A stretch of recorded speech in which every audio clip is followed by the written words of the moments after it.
Okay, I heard you, and I think I was wrong, at least partially wrong. So, after my episode called The Men of Pride and Prejudice, you literally flooded my comments defending Charlotte Lucas, and I've been thinking about it ever since. So, I think the question isn't really whether Charlotte was right to marry Mr. Collins back then. It was, after all, the 1800s. But I think it's whether we're making a similar mistake today, just wearing a different outfit. So here's what happened. I did a deep dive on 4 of the men from Pride and Prejudice and talking about how Jane Austen created these really amazing characters, more like archetypes, and what we could learn from them as we're choosing men today. So here are the 4 men. First, there was Mr. Bingley. He's warm, he's charming, he's likable. He seems perfect at first, but at least in the beginning of the story, he's kind of lacking a backbone. Second up is Mr. Darcy. He comes off in the beginning as unapproachable, judgmental, even cold. But as you learn more about him, it turns out he's loyal, he's got character, and he's willing to change his mind when he figures out that he was wrong about something or someone. So up next, there's Mr. Wickham. He's charming, tall, handsome. Everybody likes him at first. And he's the guy who treats you great for a while. But then he starts texting you late at night, and then he ghosts you. He's definitely the red flag character. And last but not least, there's Mr. Collins. Remember him? He's the pastor guy. He's got faith, he's ambitious, he looks perfect on paper, but honestly, he's kind of self-absorbed and socially awkward. So when Charlotte Lucas marries that guy, well, that's where this whole debate begins.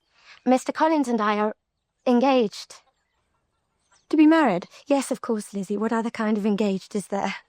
In that episode, I said this. Stability is great. Having a family is great. But does anybody really think Charlotte Lucas made the right decision in choosing to marry Collins? Honestly, I thought it was just this rhetorical question that everyone would pass over, but y'all didn't take it that way. I got so many comments saying, yes, she did do the right thing. Here's some examples. Charlotte knew exactly who she was marrying. She knew what kind of person Mr. Collins was. Charlotte knew what she wanted: a husband, a comfortable home, and children. She also knew she was getting older and potential husbands were scarce. Here's another one. Yes, Charlotte will have stability and standing instead of poverty. It was a wise choice in a different time. Okay, yes, you're right. It was more difficult for women then. And yes, I agree with you. It might have been the right thing for Charlotte to marry him given all her circumstances. And as several of you pointed out, she actually seemed happy with her choice later on. She talked about having her own parlor and a peaceful, good life. Women in that era in the 1800s simply didn't have as many choices or as many ways to protect themselves as women do today. I'm really thankful we live in a time where women have more options and more freedom. But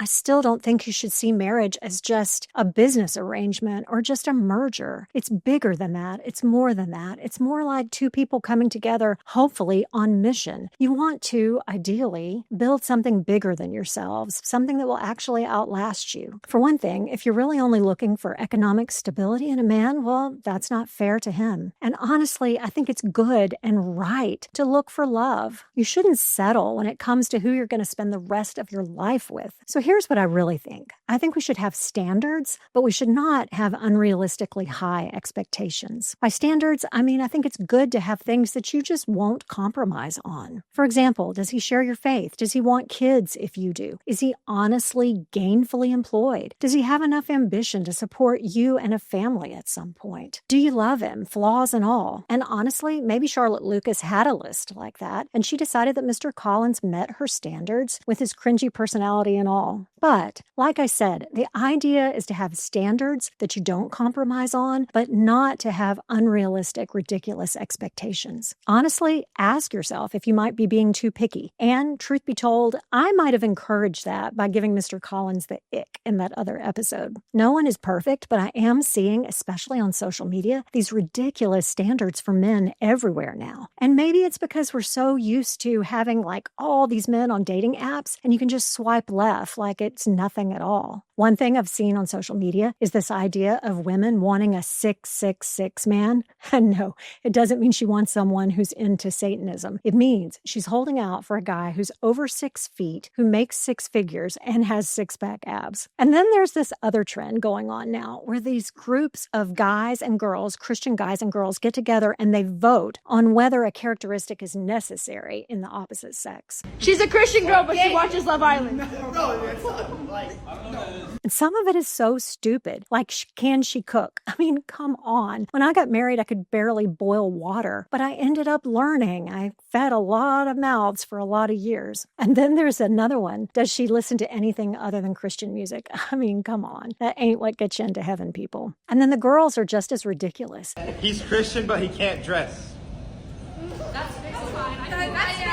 Some of the questions were, is he balding? Or they actually said, does he have allergies? I mean, it's crazy. We have this consumer mindset. It's almost like we think we're buying a car. It has to have 5-star reviews and every feature that we think we want. And if you think you're going to find the perfect person, well, you're going to be alone for a really long time. Because newsflash, there are no perfect people. And the trouble with these superficial requirements is that over time, people change. Looks fade. Those six-pack abs get covered up. And sometimes people lose their jobs. Attraction matters. Of course it does. I'm not saying you shouldn't be attracted. You should. But chemistry can't stand alone. You can't build a whole life on that initial feeling of butterflies. You've got to have more than chemistry. You need character too. And here's something to remember. People mature. They grow. And sometimes when you're in a relationship, you kind of rub the rough edges off of each other. I used to work with this guy who said that women civilize men, and I think there's something to that. And likewise, I think a man in a relationship with a woman, he can help her be more secure and more loving. And there's another problem I've seen out there, not just with social media trends, but it's this idea, and I think that women fall for this more than men. It's the idea that there's one perfect person somewhere out there on the planet meant just for you.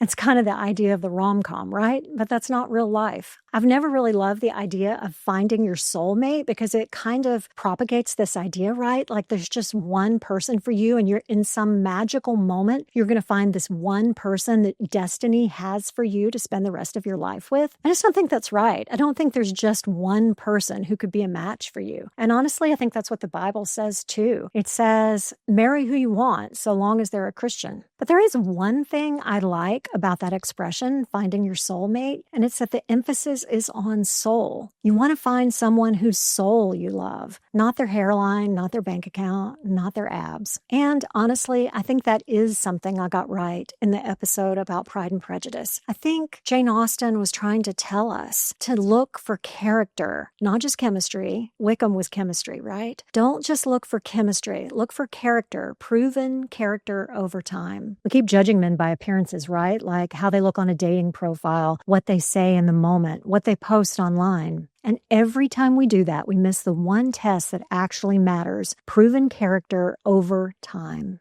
Don't judge people too quickly, whether for good or for bad. So what I heard from you is that at that time, it was all right for her to settle because her options were limited. Thankfully, we live in a time where our options aren't so limited. So maybe Charlotte wasn't wrong for her time. Maybe she's just a cautionary tale for us now. She made peace with what we would call settling because she didn't believe that love or something better was possible for her. And that's honestly where I think a lot of modern women live, whether they want to admit it or not. I even got that vibe from some of the comments I got from you. One said this, I think Collins is who most women end up with if they're lucky, a guy who does look good on paper, because really, economic stability is the ideal. I hope not. I hope you won't settle. But here's how I think you can know if you are settling. It's this. You're operating out of fear. Fear will cause you to go to those two extremes we talked about. On the one hand, you might be setting expectations ridiculously high because you've been hurt. You've been hurt by someone who's not perfect, and you're determined not to let that happen again. Or maybe you're acting out of fear in another way. Maybe you're dropping your standards, or maybe you're giving in on something where you shouldn't give in because you're afraid this is the last chance I've got. Maybe you're even afraid you're getting too old or that you'll end up alone. And look, I get it. The dating world can feel like a minefield, but being discerning is different than being cynical. And guarding your heart shouldn't mean you put up a barricade to everyone. Keep to your standards, but yes, keep an open heart and an open mind. You never know who God's going to bring along. Bottom line, Charlotte Lucas may have settled because she had no other choice. In our day and age, we settle because we're scared. But fear is a terrible matchmaker. So yes, have standards, but ditch your checklist and look for proven character over time. Because superficial traits will fade, but character will last. And that's where you find real happily ever after. So hey, thanks for being here. But before you go, be sure to like and subscribe and share this with a friend who also prefers truth over trends. I'm Tracy. See you next time.